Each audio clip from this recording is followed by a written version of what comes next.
कहानी की शुरुआत होती है अमेज़न की एक प्राचीन कहानी से, जिसके मुताबिक जंगल के अंदर एक जादुई पेड़ मौजूद था जिसे टीयर्स ऑफ द मून कहा जाता था। कहते थे कि उसके फूल की सिर्फ एक पंखुड़ी किसी भी जख्म को भर सकती थी और किसी भी श्राप को मिटा सकती थी। सदियों से कई लोग उस पेड़ की तलाश में निकले थे, लेकिन उनमें सबसे मशहूर था स्पेनिश योद्धा सैम। वो हर हाल में उस जादुई शक्ति को पाना चाहता था। फिर सैम और उसके आदमियों ने अमेज़न के खतरनाक जंगल का सामना किया, लेकिन कुछ समय बाद जंगल के असली रक्षकों ने उसे ढूंढ लिया और उसकी जान बचा ली। जैसे ही सैम ठीक हुआ तो उसने उनसे एरोहेड मांग लिया, जो उस जादुई पेड़ तक पहुंचने की चाबी माना जाता था। लेकिन रक्षकों ने इसके लिए साफ मना कर दिया, इसलिए सैम ने उन पर हमला कर दिया। मगर उसकी इस गलती की कीमत उसे बहुत महंगी पड़ी। सैम और उसके साथियों को एक श्राप मिल गया कि आज के बाद वो अमेज़न नदी के इलाके से कभी बाहर नहीं जा पाएंगे। फिर कहानी प्रेजेंट में आ गई, जहाँ बिल नाम का आदमी कुछ लोगों के सामने इसी कहानी के बारे में बात कर रहा था। उसने नक्शे पर उस पेड़ की पॉसिबल लोकेशन दिखाते हुए समझाया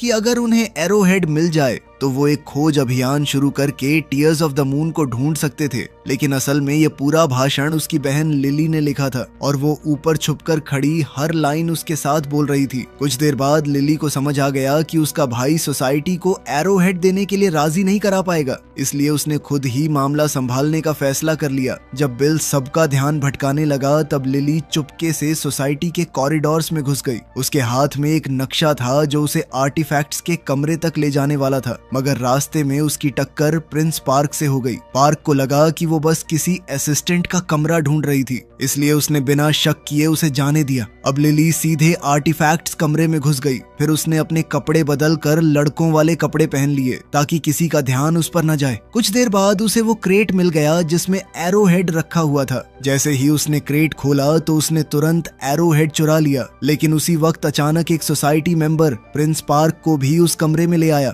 पता चला कि पार्क भी उसी एरोहेड की तलाश में था और जैसे ही उन्होंने क्रेट खोलकर देखा तो एरोहेड गायब था। तभी अचानक पार्क की नजर लिली पर पड़ी, जो वहां से भागने की कोशिश कर रही थी। प्रिंस पार्क ने तुरंत अपने आदमियों को लिली को पकड़ने का हुक्म दिया, लेकिन लिली इतनी आसानी से हार मानने वाली नहीं थी। उसने अपनी चालाकी और फुर्ती का इस्तेमाल करते हुए एक एक करके सबको चकमा दे दिया। लेकिन आखिर में उसका सामना खुद पार्क से हुआ और उसने लिली को रोक लिया और अगले ही पल लिली लाइब्रेरी की खिड़की से बाहर जा गिरी। लेकिन खुशकिस्मती से उसने वहां मौजूद एक सीढ़ी को पकड़ लिया, पर फिर पार्क ने सीढ़ी पर लगी रस्सी खोल दी, जिससे वो और ज्यादा दूर झूल गई। तब पार्क ने उससे कहा कि अगर उसे मदद चाहिए तो एरोहेड उसके हवाले कर दे। फिर लिली ने बिना कुछ कहे उसकी तरफ बॉक्स फेंक दिया और खुद सीधे उस बस में कूद गई जो उसके भाई बिल ने ऐन मौके पर उसके लिए रोकी थी। फिर पार्क ने तुरंत बॉक्स खोला, लेकिन ये क्या, अंदर एरोहेड था ही नहीं। ये देखकर सोसाइटी का एक मेंबर उससे माफी मांगने लगा।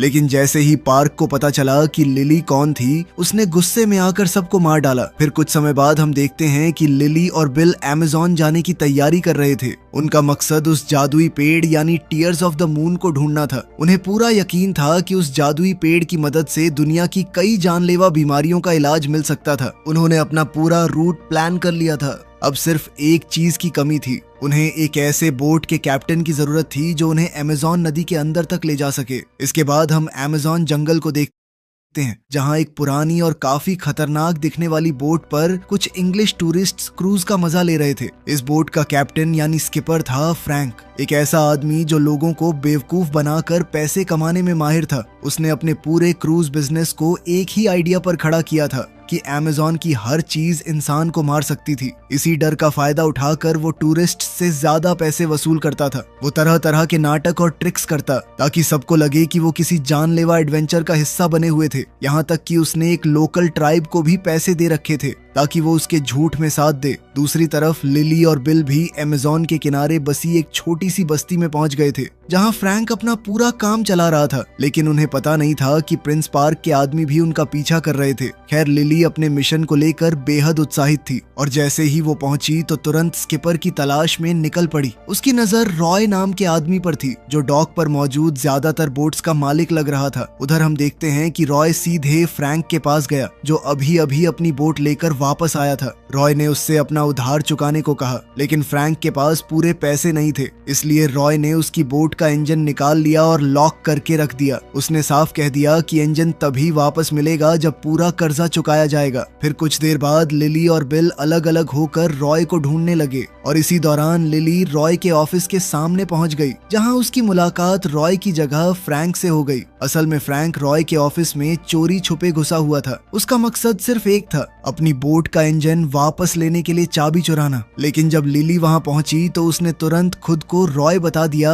ताकि उस पर कोई शक न हो। फिर लिली ने बताया कि उसे अमेज़न नदी के अंदर एक खास जगह तक जाना था और वो इस काम के लिए अच्छे खासे पैसे देने को तैयार थी। पैसे का नाम सुनते ही फ्रैंक ने दरवाजा खोल दिया। लिली सीधे अंदर घुस गई और बिना वक्त गवाए उसे नक्शा दिखाकर बताने लगी कि उसे कहां पहुंचना था। वहीं फ्रैंक अब भी रॉय बनने का नाटक कर रहा था। उसने कहा कि जहां लिली जाना चाहती थी वो जगह बेहद खतरनाक है। खैर, फिर उसने पूछा कि यह नक्शा उसे मिला कहां से। तब लिली ने बात को टालते हुए कहा कि ये बहुत ही पुराना और सटीक नक्शा है, साथ ही ये उसके पिता की आखिरी निशानी है, जो बचपन से उसे टीयर्स ऑफ द मून की कहानियां सुनाया करते थे। ये सुनकर फ्रैंक हंस पड़ा और उसने मजाक में लिली को किसी और एडवेंचर पर जाने की सलाह दे दी। तभी लिली की नजर उस बॉक्स पर पड़ी जिसे फ्रैंक खोलने की कोशिश कर रहा था। उसने तुरंत समझ लिया कि फ्रैंक उसकी चाबी चुराना चाहता था, लेकिन हैरानी की बात ये थी कि उसने खुद ही बॉक्स खोल दिया।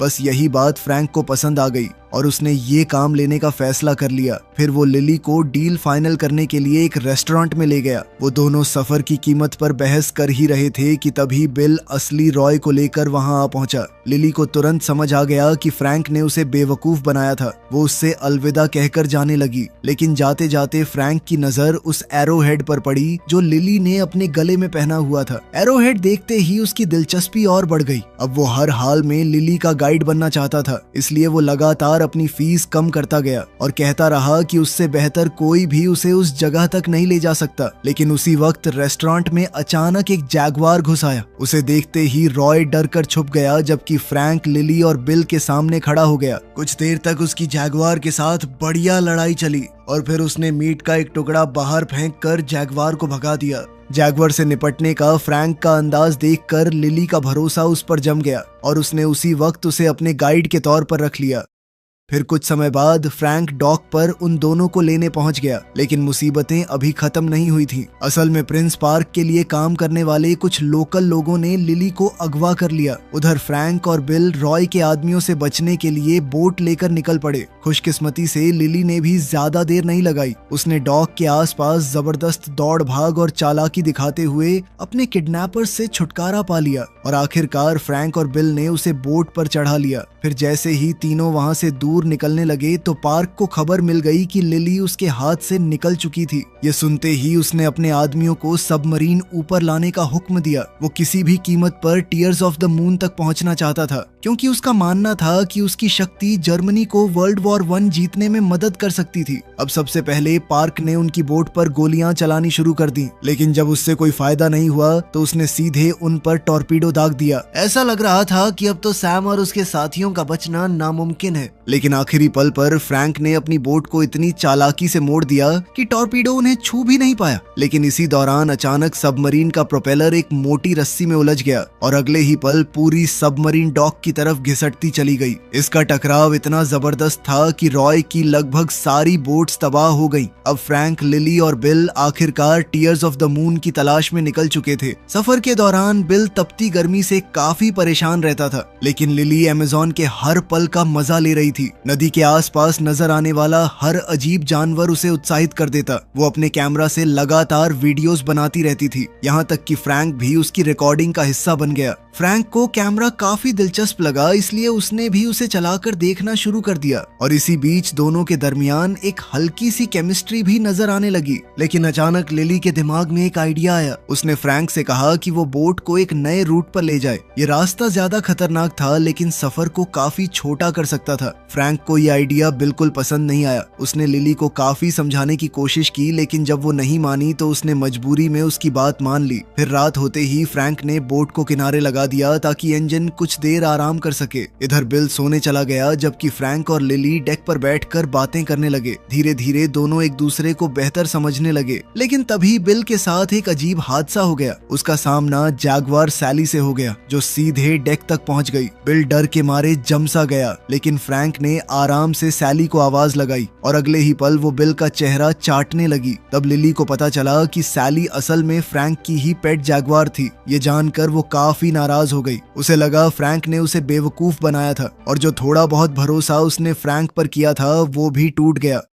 वहीं दूसरी तरफ पार्क ने भी अपना रास्ता बदल लिया था। उसका इरादा सैम और उसके श्रापित साथियों को ढूंढने का था, क्योंकि उसे लगता था कि वही लोग उसे जादुई पेड़ तक पहुंचने में मदद कर सकते थे। फिर कुछ समय बाद वो उस जगह पहुंच गया जहां सदियों पहले सैम और उसके आदमियों को कैद किया गया था। वहां पार्क सैम के पत्थर बने शरीर के पास गया और उस पर नदी का थोड़ा सा पानी गिरा दिया। अगले ही पल उसके शरीर से 2 सांप बाहर निकले। पता चला कि वो सांप सैम का ही हिस्सा थे। उनके जरिए सैम ने पार्क से बात की। फिर दोनों ने एक सौदा किया। पार्क एरोहेड ढूंढने में मदद करेगा और बदले में सैम उसे टीयर्स ऑफ द मून तक ले जाएगा। इसके बाद सांप ने इस सौदे की कसम खाई और फिर पार्क ने सैम और उसके साथियों को उनकी कैद से आजाद कर दिया। इधर अगली सुबह फ्रैंक और उसके साथी आखिरकार अमेज़न के खतरनाक बहाव तक पहुंच गए थे। जैसे ही वो खतरनाक पानी के बीच आगे बढ़े, फ्रैंक ने किसी तरह बोट को संभाले रखा। डर के बावजूद लिली जिद करती रही कि वो इसी रास्ते पर आगे बढ़े। 20 सफर में उनकी बोट लगभग एक खतरनाक ढलान से नीचे गिरने वाली थी। ये देखकर सबकी सांसें थम गईं, लेकिन फ्रैंक ने वक्त रहते बोट को संभाल लिया और उसे शांत पानी की तरफ ले आया, जिसके बाद उन सबकी जान में जान आई। खैर कुछ देर बाद फ्रैंक और बिल इंजन के लिए लकड़ी इकट्ठी करने लगे। तब बिल ने बताया कि वो लिली के साथ इस मिशन पर क्यों आया था, जबकि वो उसकी तरह एडवेंचरस बिल्कुल नहीं था। असल में जब उसे एहसास हुआ कि वो गे था, तब पूरे परिवार में सिर्फ लिली ही उसके साथ खड़ी रही थी और इसी वजह से वो उसके लिए कहीं भी जाने को तैयार था। उधर लिली चुपके से फ्रैंक के कैबिन में घुस गई और वहां उसे एक हैरान कर देने वाली चीज मिली। जब फ्रैंक वापस बोट पर आया तो लिली ने उससे कैबिन में मिले मैप्स और डॉक्यूमेंट्स के बारे में सवाल किया। उसे लगा कि फ्रैंक भी उसी पेड़ की तलाश में था। फ्रैंक ने कहा कि हाँ, किसी जमाने में ऐसा था, लेकिन बहुत पहले। उसने बताया कि अमेज़न आने की उसकी वजह भी वही थी। वो भी उस जादुई ताकत की तलाश में आया था, लेकिन उसे कभी ढूंढ नहीं पाया। लेकिन तभी अचानक फ्रैंक की किराए पर रखी हुई ट्राइब ने उन पर हमला कर दिया। कुछ देर तक वो लोग लिली और बिल के सामने यह नाटक चलाते रहे। फ्रैंक ट्रांसलेटर बनकर लिली और ट्राइब के चीफ के बीच बात करवाता रहा, लेकिन जब लिली ने बात कुछ ज्यादा ही आगे बढ़ा दी तो चीफ ने पूरा नाटक खत्म करने का फैसला कर लिया। कुछ समय बाद लिली ने चीफ से एरोहेड पर बने निशानों का मतलब पूछा। चीफ ने बताया कि जो भी टीयर्स ऑफ द मून की तलाश में निकलेगा, उसे पानी को पत्थर में बदलना होगा और एक टूटे हुए दिल को जोड़ना होगा। उसने ये भी बताया कि उस पेड़ पर खास फूल सिर्फ रेयर क्राइंग मून के दौरान खिलता था और उनके मुताबिक वो पल 2 दिन बाद आने वाला है। चीफ ने कहा कि पेड़ तक पहुंचने के लिए उसे ऐसे सांप का पीछा करना होगा जो अपनी ही पूंछ को काट रहा हो। ये सुनते ही लिली को याद आया कि उसने वही निशान मैप में देखा था। उसने तुरंत मैप देखा और उस सिंबल को वहां ढूंढ निकाला। अब लिली को लगा कि वो फ्रैंक के बिना बस एक नाव में बैठकर वहां तक पहुंच सकती है, इसलिए उसने फ्रैंक को उसका बाकी बचा हुआ पैसा दे दिया। मगर उस रात गांव पर अचानक श्रापित लोगों यानी कॉन्क्विस्टाडोर्स ने हमला कर दिया। उनका सिर्फ एक मकसद था, एरोहेड हासिल करना। फ्रैंक, बिल और लिली 3 अलग अलग कॉन्क्विस्टाडोर्स का सामना करने लगे, मगर लड़ाई के दौरान उनमें से एक ने लिली के गले से एरोहेड छीन लिया और उसे सैम तक पहुंचा दिया। एरोहेड मिलते ही सैम वहां से भागने लगा, लेकिन फ्रैंक ने उसका रास्ता रोक लिया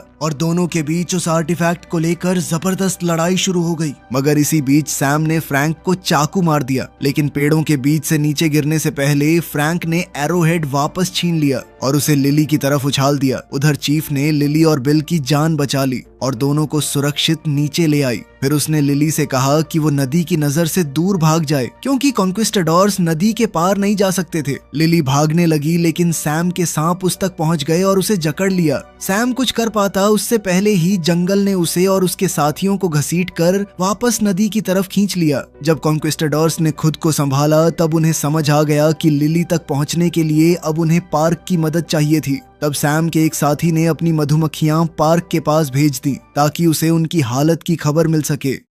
फिर अगली सुबह लिली ने फ्रैंक को देखा और उसे लगा कि वो बिल्कुल ठीक ठाक था। लेकिन जब चीफ और बिल वहां पहुंचे तब उनकी नजर फ्रैंक की पीठ में घुसे हुए चाकू पर पड़ी। अब फ्रैंक के पास सच बताने के अलावा कोई रास्ता नहीं बचा था। उसने कबूल किया कि वो भी कभी सैम के कॉन्क्विस्टाडोर्स में से एक था, लेकिन वो और कुछ समझा पाता उससे पहले लिली को उसके शरीर से चाकू निकालना पड़ा। मगर हैरानी की बात ये थी कि चाकू निकालने के बाद भी फ्रैंक को जरा सा नुकसान नहीं हुआ। ये देखकर बिल वहीं बेहोश हो गया। खैर कुछ देर बाद लिली ने उसे होश में लाकर अलविदा कहा। उसने बताया कि सफर का बाकी हिस्सा वो सिर्फ फ्रैंक के साथ तय करेगी। उधर श्रापित कॉन्क्विस्टाडोर्स की मधुमक्खियां पार्क की सबमरीन तक पहुंच गई थी। पार्क ने उन्हें अंदर बुलाया। उनमें से एक मधुमक्खी ने मैप पर एरोहेड की लोकेशन दिखाई। फिर दोनों के बीच पूरी बातचीत हुई, जिसे देखकर पार्क के साथी भी हैरान रह गए। इधर सफर के दौरान फ्रैंक और लिली उसकी पिछली 400 सालों की जिंदगी के बारे में बात करने लगे। फ्रैंक ने बताया कि वो सैम का सबसे करीबी दोस्त था।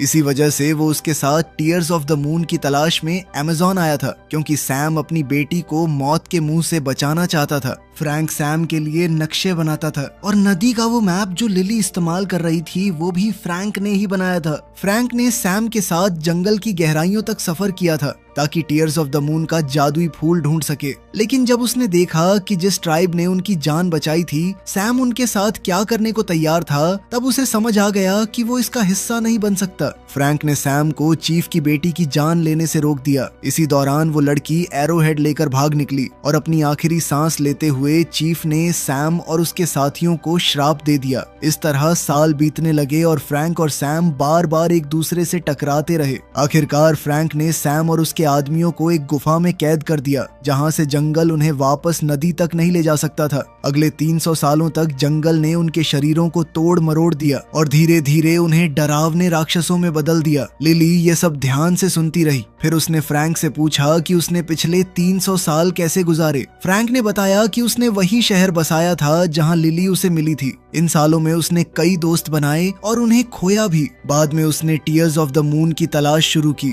उसने अपनी बोट बनाई और पूरी नदी छान मारी, लेकिन उसे कुछ नहीं मिला। आखिर में थक हार कर उसने तलाश छोड़ दी और वो टूरिस्ट गाइड बन गया। अपनी इस बेहद लंबी जिंदगी में उसने काफी सारी बड़ी बिल्लियों को भी पाला।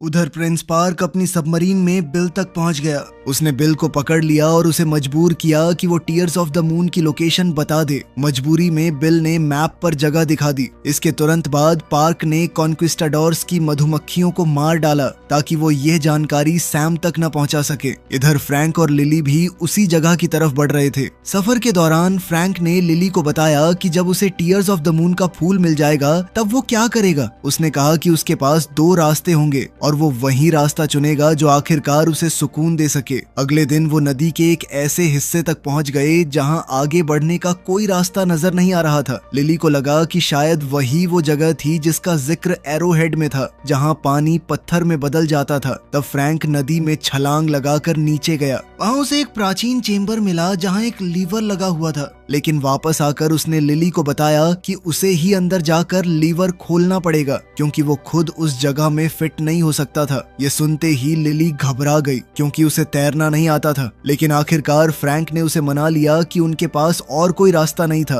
और फिर दोनों साथ में पानी के अंदर उतर गए। अब जैसे ही लिली चेंबर के अंदर पहुंची उसने लीवर दबा दिया, लेकिन लीवर दबाते ही दरवाजा बंद हो गया। ये देखकर लिली बुरी तरह घबरा गई। तब फ्रैंक ने उसे किस करके थोड़ी सी हवा दी ताकि वो सांस ले सके। फिर लिली ने किसी तरह उस प्राचीन लीवर को पूरी तरह नीचे कर दिया। उधर फ्रैंक पर पिरानस का झुंड टूट पड़ा। धीरे धीरे वहां का सारा पानी निकलने लगा, लेकिन जब तक पानी पूरी तरह नहीं निकलता लिली के पास बाहर निकलने का कोई रास्ता नहीं। फिर जब फ्रैंक आखिरकार उस तक पहुंचा तो उसे लगा कि लिली डूब चुकी थी, लेकिन अगले ही पल लिली की आंखें खुल गईं और उसने फ्रैंक को थप्पड़ मार दिया, क्योंकि उसने उसे वहां अकेला छोड़ दिया था। खैर कपड़े बदलते वक्त दोनों को एहसास हुआ कि उन्होंने आखिरकार पेड़ की असली लोकेशन ढूंढ निकाली थी। लेकिन तभी एक और बड़ी मुश्किल सामने आ गई। जैसे ही वहां का बाकी पानी भी निकल गया उन्होंने देखा कि पार्क भी वहां मौजूद था और उसने बिल को अपना कैदी बना रखा था। मामला और भी खराब तब हुआ जब कॉन्क्विस्टाडोर्स की एक मधुमक्खी जो चुपके से उनका पीछा कर रही थी वापस जाकर श्रापित कॉन्क्विस्टाडोर्स को भी लोकेशन बताई।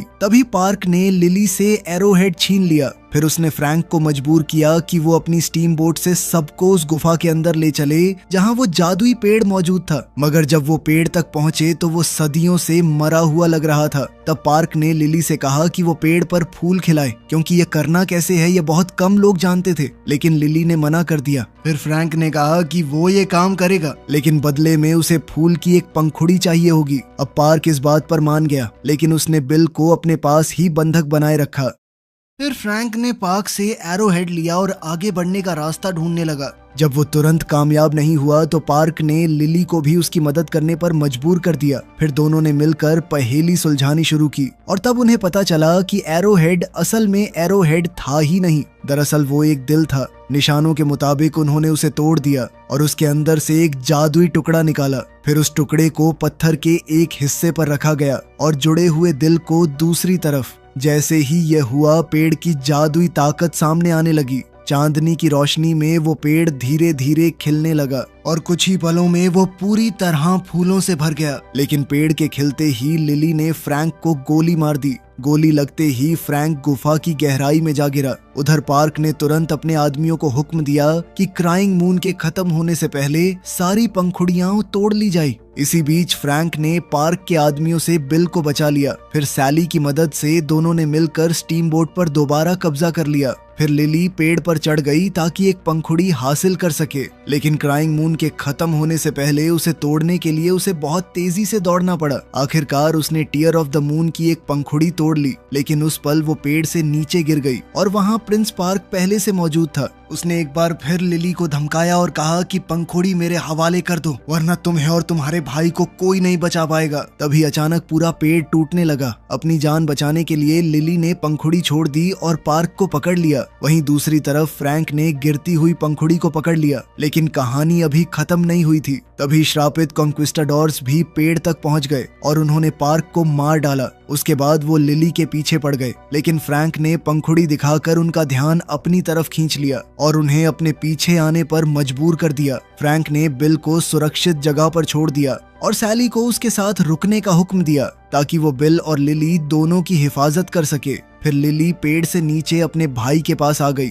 और दोनों ने देखा कि फ्रैंक अपनी बोट को सीधे उस प्राचीन स्मारक की तरफ ले जा रहा था। कॉन्क्विस्टाडोर्स पंखुड़ी हासिल करने के लिए फ्रैंक से लड़ने लगे, लेकिन फ्रैंक ने एक एक करके सबका सामना किया और उन्हें रोकता रहा। आखिर में उसका सामना सैम से हुआ। सैम ने एक बार फिर उससे पंखुड़ी मांगी, लेकिन तब पता चला कि असली पंखुड़ी तो बिल के पास थी ताकि वो उसे लिली को दे सके। अगले ही पल बोट जाकर उस प्राचीन स्मारक से टकरा गई और इस टक्कर की वजह से नदी का पानी गुफा के अंदर आना बंद हो गया। जंगल ने तुरंत कॉन्क्विस्टाडोर्स को अपनी गिरफ्त में ले लिया और क्योंकि अब वो नदी तक नहीं पहुंच सकते थे, जंगल ने फ्रैंक समेत सभी कॉन्क्विस्टाडोर्स को दोबारा पत्थर बना दिया। कुछ देर बाद लिली उस जगह पहुंची और उसने फैसला किया कि वो पंखुड़ी फ्रैंक को देगी ताकि उसका श्राप टूट सके। इस फैसले के साथ ही उसने इंसानियत की मदद करने का अपना सपना भी दांव पर लगा दिया। लेकिन हैरानी की बात ये थी कि कुछ भी नहीं हुआ। मजबूर होकर लिली और बिल वहाँ से चले गए, जबकि सैली अपने मालिक का इंतजार करती रही। तभी लिली को सैली के जोर जोर से गरजने की आवाज सुनाई दी। वो पलट कर देखती है और देखकर हैरान रह गई।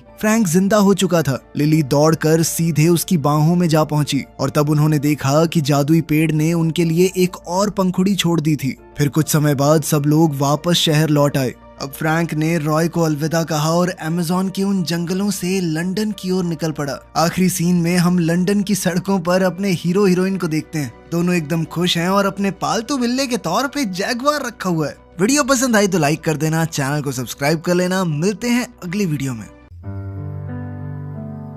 अंधेरी दीवारों में खुद को ढूंढता हूँ, गए जो दिन सहारे थे उन्हीं को सोचता हूँ मैं।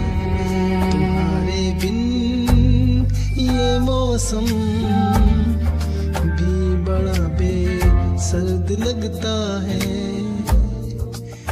दिल का हर एक कोना अब बहुत ही दूर भरता है।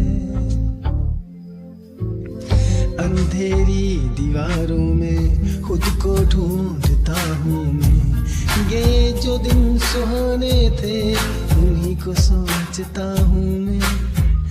तुम्हारे बिन ये मौसम भी बड़ा सर्द लगता है, दिल का हर एक कोना बहुत ही दर्द भरता है। मेरे साए भी मुझसे अब जुदा होने को कहते हैं, तुझे खोने की राहों में ये आंसू बहने लगते हैं। कहाँ जाऊं कहाँ ढूंढूं मेरा वो साजो सामा, तो मेरी हर एक तमन्ना तू, मेरी रूह का मकां तू। लकीरों में नहीं लिखा जो तुमने ख्वाब देखा था, वफा की इस कहानी में फकत एक गम ही लिखा था। सितारों से भी पूछता है पता तेरा कहाँ होगा, मगर खामोश है दुनिया, कहाँ मेरा जहाँ होगा। बस एक बार मुड़ के देख ले मेरी बेबसी की सूरत, मुझे है आज भी तेरी वफा की सख्त जरूरत।